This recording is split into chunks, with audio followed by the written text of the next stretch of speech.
Ladies and gentlemen, welcome to the FIFA Arab Cup Qatar 2021.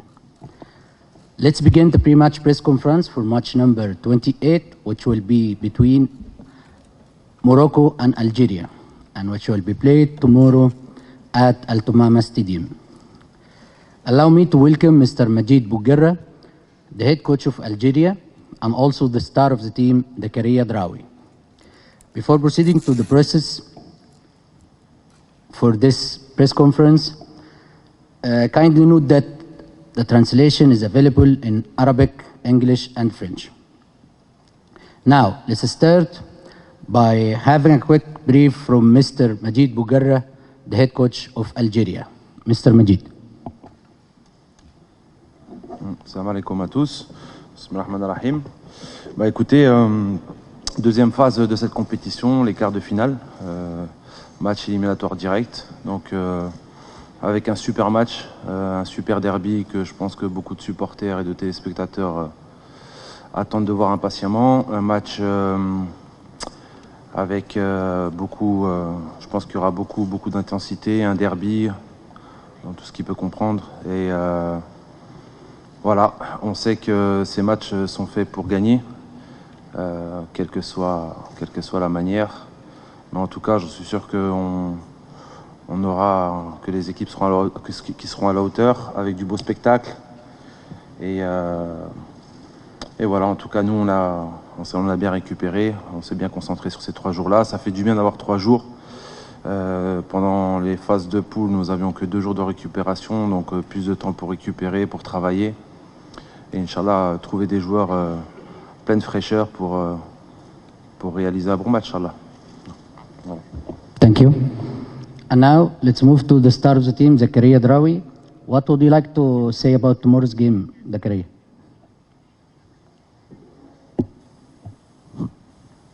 Bon, salam alaikum. Excuse me.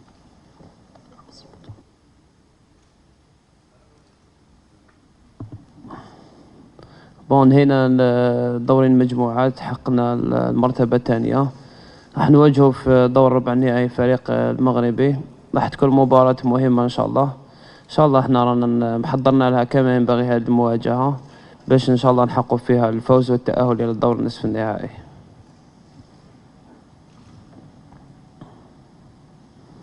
Shukran, Zakaria.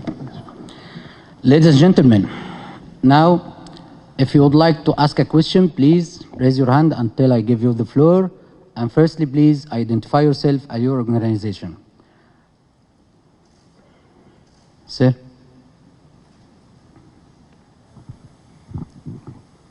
مجيد بوقرا، مساء الخير. خليل أبو خليل، موقع لا 360. فقط عندي 2 الأسئلة. السؤال الأول بالنسبة للمنتخب الوطني المغربي، خاض المباراة الأخيرة بالفريق الثاني، وبالتالي نتوما لعبتوا ماتش مع المنتخب المصري، بذلتوا واحد المجهود كبير، وبالتالي ربما ما تشوفش ان بغيتك تعطيني الجانب البدني في هذه المباراة، يعني خصوصا المنتخب يعني عنده خدا واحد شوية الراحة، نتوما لعبتوا ماتش ربما استنزفتوا فيه مجموعة من الطاقة، يعني خصوصا نتكلموا على الطراوة البدنية، كيف هي الحالة الطراوة البدنية ديال المنتخب الجزائري؟ هذا السؤال الأول.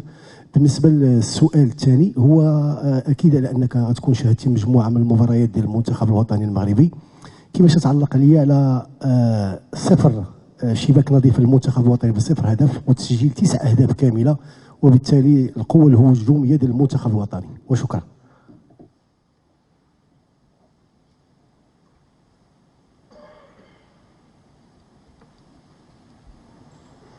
Pour répondre à la première question, et bon, c'est le cas de toutes les équipes. C'est vrai qu'une compétition, là, les équipes vont enchaîner 4 matchs en 11 jours.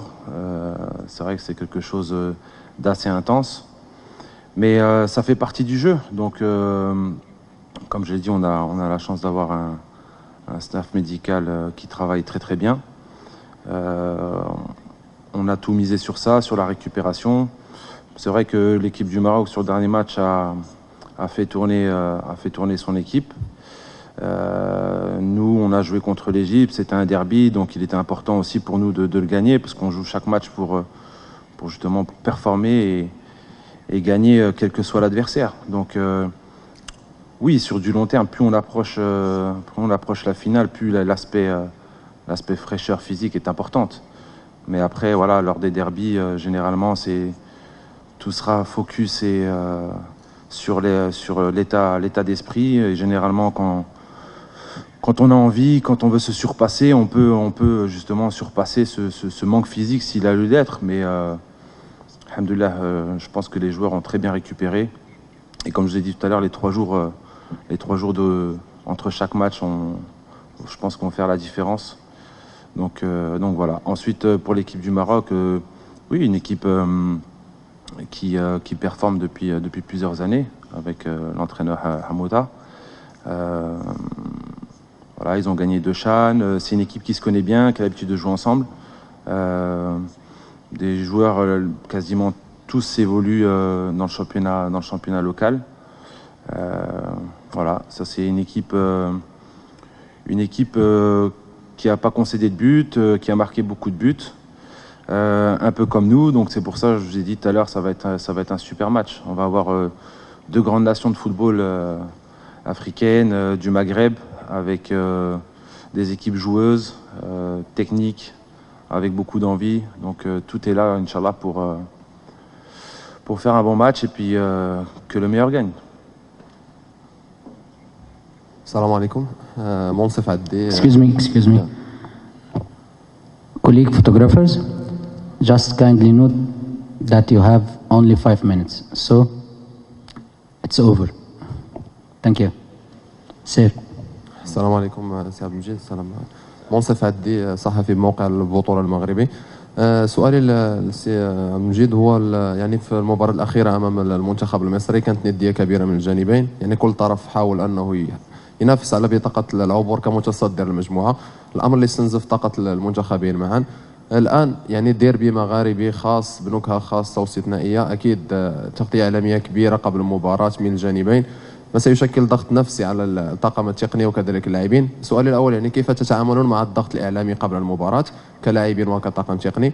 السؤال الثاني هو يعني شفنا واحد عدم رضا من جانب الجزائري بعد مباراة مصر، هل هو يعني حسر على خسارة صدارة المجموعة أم هو كان يرغب في تفادي اصطدام مغاربي مبكر قد يستنزف طاقة المغرب والجزائر معا؟ شكرا.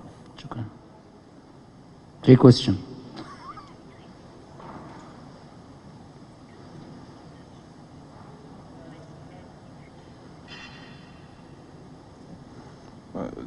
Déjà, je vais répondre à la deuxième question. Bon, je pense pas que vous êtes un supporter algérien, donc je suis pas d'accord sur le fait qu'il soit déçu. Donc ça, c'est un. Voilà, les supporters algériens nous soutiennent et on le ressent à travers les Algériens qui viennent nous supporter au Qatar, à travers les Algériens en Algérie. C'est des supporters, voilà, qui sont fidèles. Quel que soit le résultat, l'important c'est de mouiller le maillot. Et quoi qu'il arrive, ils seront toujours derrière nous. Donc là-dessus, non, je suis pas d'accord. Deuxième chose, première question. Quand vous dites que la pression, nous, on n'a aucune pression. Alors du tout. Justement, c'est que de la motivation. Et je le dis depuis le début, c'est cette coupe arabe, nous, on a des objectifs personnels à travers l'équipe A et on a des objectifs personnels à travers des joueurs qui évoluent en championnat algérien et tunisien et saoudien. Donc nous, on prend les matchs avec beaucoup de confiance, sans pression. Chacun donne le meilleur de soi-même, chacun est fier de représenter l'Algérie, porter ce maillot-là. Zaki a eu l'opportunité de le faire quand il était jeune et le fait qu'il joue dans des grandes compétitions comme ça, c'est très important. J'en passe d'autres, comme Tougaï, comme Moussem, etc. Donc non, la pression, c'est une pression naturelle des deux côtés. La pression de vouloir gagner pour nos supporters, ça c'est sûr. Mais comme je vous l'ai dit, non, on est en confiance, on a des joueurs expérimentés qui ont joué une CAN avec beaucoup de pression. Donc ils transmettent cette expérience aux joueurs assez jeunes. Et voilà, nous on est prêts et après, voilà, c'est que le meilleur gagne. Tout se jouera sur des détails pour ce match-là. صباح الخير، اسلام المدب من اذاعه اكسبريس التونسيه. كوتش مجيد، حبيت نسالك بخصوص تطورات الحاله الصحيه لبغداد بنجاح، هل سيكون جاهز للمقابله ام لا؟ والسؤال بخصوص محور دفاع منتخب الجزائري خصوصا الثنائي عبد القادر بدران، كيفاش تحكم على مردوده وهل تطور بصفه تخليه يقتلع مكانه في المنتخب الجزائري الاول؟ كذلك توغاي شنو اللي خلاك تختاره على مجيد بالعمري في المقابله الماضيه؟ هل الضربه الجزاء اللي تتسبب بها ستخليك تغير رايك ام انه الهدف اللي سجله المردود المحترم اللي قدمه ستواصل تثبيته يعني بعده؟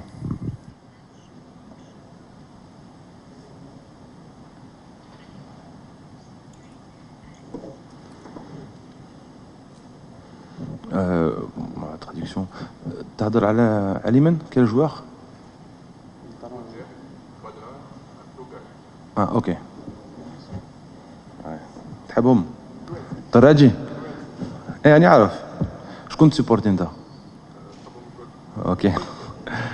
Non, non, alors je vais commencer par Bedran, Touga et Chetty. C'est des joueurs qui ont l'habitude de jouer ensemble. Bedran, c'est un joueur maintenant qui fait partie de l'équipe A. On va parler de Touga, il est jeune joueur qui sort de la formation du NERD, si je ne me trompe pas, formation algérienne, justement qui s'est exporté très tôt à l'Espérance de Tunis. Et pour moi, c'est un joueur d'avenir, qui a fait des bons matchs avec une bonne cohésion. Après, pour le choix tactique ou les choix, c'est sûr que je ne vais pas en parler. Mais en tout cas, sur les derniers matchs, ils ont donné satisfaction. Et pour Bagdad, c'est bien que les gens se rendent compte que Bagdad est très important. C'est vrai qu'il y a des situations où, lors du deuxième match, où certaines critiques, et quand il n'est pas là, les gens ils disent « Touhachto Bagdad ». Donc non, c'est quelqu'un qui pèse énormément dans les défenses, même si des fois il n'a pas l'opportunité de marquer, il est là, il met de la pression sur les défenseurs, il crée des espaces. À l'heure d'aujourd'hui, c'est statistique si on compte pas l'Égypte, parce qu'il est sorti à la mi-temps, il a 2 buts, une passe D, donc il est dans les clous, et il a une mentalité de gagneur. Et en équipe nationale, on a la chance d'avoir des joueurs comme justement Islam et Bagdad qui ne lâchent rien, quelle que soit la critique. Mais en tout cas, oui, c'est vrai que le fait qu'il soit sorti, ça a été un certain vide. Mais en tout cas, alhamdoulilah, il va mieux. Donc il y a un protocole à suivre. Et Inch'Allah, on verra s'il sera présent ou pas pour le prochain match. Merci. Oui, toujours une question par rapport à l'effectif, justement. On a vu, comme tu l'as dit, quand Bounjah est sorti, on a vu qu'il y avait ce manque, justement, cet appui qu'il a sur la défense, le poids qu'il a justement sur les défenses adverses. Ensuite, on a vu face à l'Égypte, quand ils se sont mis à dédoubler, à se mettre vraiment beaucoup sur les côtés, on a quand même réussi à tenir, l'équipe a réussi à tenir. Mais est-ce que tu penses que on peut vraiment tenir dans cette situation si ça se reproduit une nouvelle fois? Écoutez, ça c'est le travail, c'est le travail tactique qu'on a. Ouais, c'est le travail tactique qu'on a fait avant le match de l'Égypte. Bon, je vais revenir brièvement sur ce match-là, mais c'est vrai que leur force était beaucoup sur les côtés, avec des doublements, des joueurs qui vous aspirent, qui partent en profondeur. Donc c'est pour ça aussi qu'on a vu nos latéraux pas trop monter. Il serait bête de faire monter les latéraux et se faire avoir en contre-attaque, surtout qu'ils ont des latéraux qui vont à 2000 à l'heure. Donc voilà, oui, non, après c'est une question de discipline tactique, de lecture de jeu, de concentration. Et on l'a vu, l'équipe l'a bien fait on va dire sur 60 minutes. Et il y a eu un petit vide, comme toute équipe et comme tout match, il y a toujours un petit quart d'heure où qu'une équipe flanche. Et à partir de là, quand on revoit les 10 dernières minutes, l'équipe s'est restabilisée tactiquement. C'est vrai qu'on avait moins de poids offensivement. Mais voilà, comme je l'ai dit, Bagdad, c'est un joueur important. Mais voilà, on a d'autres idées en tête. Ce match-là sert d'expérience. Donc voilà, moi en tout cas, c'est juste une question de concentration et de mentalité pour pouvoir performer 90 minutes. Bonjour, Fatah Nali de la chaîne 3 de la radio algérienne. Je suis allé dans le sens de Mehdi, coach. On a vu quand Bagdad est sorti que le bloc équipe égyptien montait d'un cran, les défenseurs centraux étaient un peu plus hauts. De ce côté-là, vous n'avez pas un petit regret sur le fait de ne pas avoir amené un deuxième attaquant de pointe? Écoutez, en fait, le choix de Soudani, parce qu'on va parler de Hilal Soudani, sachant que on avait mis Youssef devant, justement, comme les latéraux étaient très importants, étaient une force pour l'Égypte, qu'il fallait absolument fermer les côtés. Donc, j'ai mis Soudani un peu en pointe, justement, pour attendre que Youssef passe devant et que je mette Soudani à droite. Donc, si j'aurais mis un attaquant sur ce moment-là, en fait, c'était plus défensif. Ce choix était plus défensif, c'était pour fermer les couloirs. Et non, pas de regret, beaucoup d'apprentissage, ça c'est sûr. On apprend tous les jours, on n'est pas... On l'a toujours approuvé, on a tout approuvé et ça fait partie du jeu, ça fait partie de l'expérience. Mais on sait que, voilà, des fois il y a des choix à faire. C'est soit fermer les côtés et éviter de leur donner de la force dans leurs points forts, ou tenter des choses. Et voilà, personnellement, non, le match c'est bien déroulé. Je pense qu'on ne méritait pas de perdre avec la petite erreur entre parenthèses. Mais voilà, en termes de possession, quand on voit après le match, on avait plus de possession qu'eux, même si en deuxième mi-temps, on voyait qu'ils étaient plus dans la possession. Le milieu de terrain a fait un travail extraordinaire. Extraordinaire, parce que les trois milieux de terrain de l'Égypte, c'est des joueurs qui bougent beaucoup. Beaucoup de mouvements, beaucoup de déplacements, beaucoup de changements. Et croyez-moi, c'est pas facile de gérer ce style d'équipe. Et les joueurs l'ont très bien fait. Donc voilà. صباح الخير كوتش وزكي دراوي. رضوان بوحنيكا قناة الهداف تي في.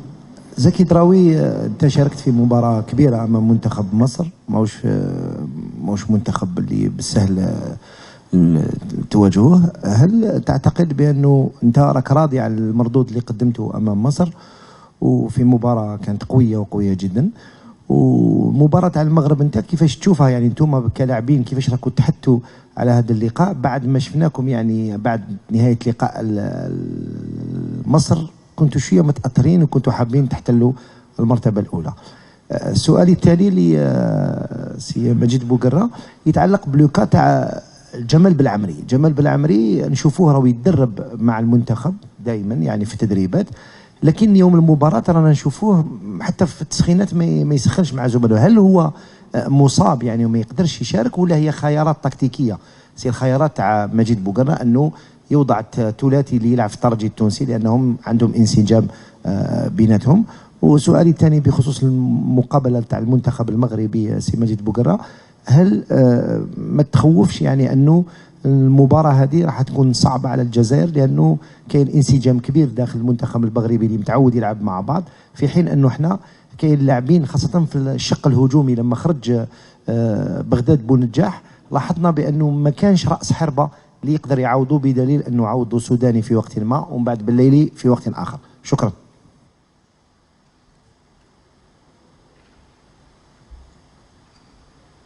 زكريا. بون السلام عليكم. باش نولي السؤال تاعك اخ رضوان على المشاركه تاعي امام المنتخب المصري. كما شفتوا الفريق المصري عنده تشكيله متميزه. واش حنقول لك، انا مانيش راضي على الاداء تاعي 100%. وش حنقول لك، انا سيت ندير اللي عليا وندير البوسيب تاعي. ان شاء الله احنا لاعبين مركزين كما ينبغي لهذه المباراة تاع المنتخب المغربي. ما يخفى عليكش عندنا مجموعة متماسكة وقوية. ان شاء الله احنا نكونوا احنا رانا محفزين ان شاء الله هذه المباريات، وان شاء الله احنا عازمين ان شاء الله باش نحققوا التأهل. كوتش. Je rajoute un mot en ce qui concerne Zakaria. Zakaria, je pense que pour moi, il a fait un gros match. Tout ce que les Algériens aiment, c'est quelqu'un qui mouille le maillot, qui court, qui se donne à 2000% pour l'équipe. Il a fait un gros travail au milieu de terrain. Parce que, comme je vous ai dit tout à l'heure, avec un milieu de terrain égyptien très mobile, avec beaucoup d'expérience, et il était là à couvrir toutes les zones avec Sofiane. Donc, je le félicite et Inch'Allah qu'il continue. Ensuite, pour Jamel, Jamel, il a un petit souci. Il a un petit souci depuis un certain temps. Mais ce souci-là, justement, l'empêche d'utiliser cette partie-là. On ne va pas rentrer dans les détails, mais il va de mieux en mieux. Et après, on est en train de voir avec le docteur s'il sera à 100% pour pouvoir être disponible pour ce match-là. Ensuite, la deuxième question, Redon, aux solutions. Ouais, écoutez, comme je vous l'ai dit tout à l'heure, c'est un match avec beaucoup d'apprentissage. Non, la solution, je l'ai en tête. Elle est très claire. C'est Zerouki. Zerouki, il a une qualité qui est... il a beaucoup d'énergie. C'est quelqu'un qui a une débauche d'énergie, qui peut faire un peu ce que Bagdad fait en termes de gêner les adversaires, presser les adversaires, demander les appels dans chaque espace. Donc c'était une solution que j'ai mise contre le Soudan, dont je lui ai donné un peu de temps de jeu. Liban un peu difficile parce qu'il n'y avait pas d'espace pour le mettre. Mais c'est un profil différent de Bagdad. C'est quelqu'un qui est plus mobile, plus dans la profondeur et beaucoup d'activités. Donc voilà, comme je l'ai dit, je ne vais pas rentrer dans les détails, mais il y a la solution. Et c'est un jeune joueur. Et je fais une petite parenthèse par rapport à lui. C'est quand j'ai sélectionné Zerouki, c'était entre lui et Ben Boili. En fin de saison dernière, Ben Boili ne jouait plus. Et Zerouki apparaît. C'est un joueur qui a fait les sélections jeunes. Un joueur qui apparaît, qui marque 4 buts en 6 matchs. Mais personne n'en parle. Donc, il s'avère que le championnat reprend le 15 octobre. La liste officielle des 35 devait se faire le 30 septembre, le 1er octobre. Ça, les gens ne sont pas au courant. Donc, à ce moment-là, Ben Boili n'est plus dans le top, même si c'est un très bon joueur et qu'on suit et que je compte sur lui pour la CHAN, ça c'est sûr et certain. Et le championnat démarre, la liste est fermée, donc 20 novembre, il faut faire une liste de 23 joueurs, des 35 sélectionnés du 1er octobre. Donc Ben Boili n'était pas là-dedans, hélas, et ça fait partie du football. Et il fait un bon début de saison, et Zerouki est là, et il m'apporte un autre style de jeu, de ce que je recherche. J'aime beaucoup les joueurs qui courent. Le football d'aujourd'hui, c'est courir. Tout est basé sur la transition. C'est des joueurs qui ont plein d'énergie, comme Zach, comme Oussem, comme Ayman, comme Zerouki. Et en tant qu'entraîneur, c'est un plaisir d'avoir ces joueurs-là. Donc voilà, pour finir, il est là, je compte sur lui, je crois en lui sur l'avenir. Et si on a l'opportunité de le voir, j'espère qu'il fera comme. Last question. بلال نصور صحيفة التلغراف العربية في أستراليا. كابتن بوغرة، هل تعتقد بأن المنتخب الجزائري ظلم أو حظه العاثر أوقعه في مجموعة مصر وبنفس المسار في مواجهة المغرب، ومن ثم في حال فوزه على المغرب سيقابل مصر مرة أخرى قبل الوصول إلى النهائي؟ وهل أنت قلق من المواجهة القادمة؟ وشكرا.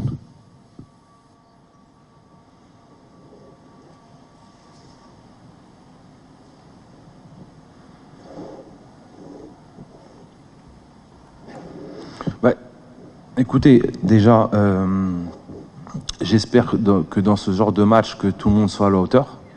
Ça, c'est très important. Nous, les équipes en premier, qu'on soit à la hauteur du spectacle, de la compétition, avec du fair play, que les supporters, et jusqu'à là, il n'y a pas l'ombre d'un doute, les supporters ont été magnifiques, et c'est la belle image du tournoi aussi. Et après, la dernière chose, c'est l'arbitrage. L'arbitrage, ce genre de match, il faut qu'on ait un niveau d'arbitrage très haut, un niveau international. On fait confiance aux arbitres, mais ce qui est important, c'est que à la fin, que les deux équipes ne soient pas, ne soient pas pénalisées sur une erreur d'arbitrage, que ce soit pour le Maroc, que ce soit pour nous. Donc c'est pour ça que ce style de match, il faut que tout le monde soit à la hauteur. Je le répète, on a confiance aux arbitres, mais c'est très important que les deux équipes ne soient pas pénalisées sur une erreur d'arbitrage. Et en tout cas, voilà, comme je vous le dis, que les meilleurs gagnent. Et Inch'Allah, un beau match entre deux belles équipes du football. Voilà. Thank you. Ladies and gentlemen, allow me by the end of this press conference to thank Mr. Majid Bouguerra, the head coach of Algeria, and also to thank the star of the team, Zakaria Drawi. And kindly note that the official training session will start today at 18:30. Thank you.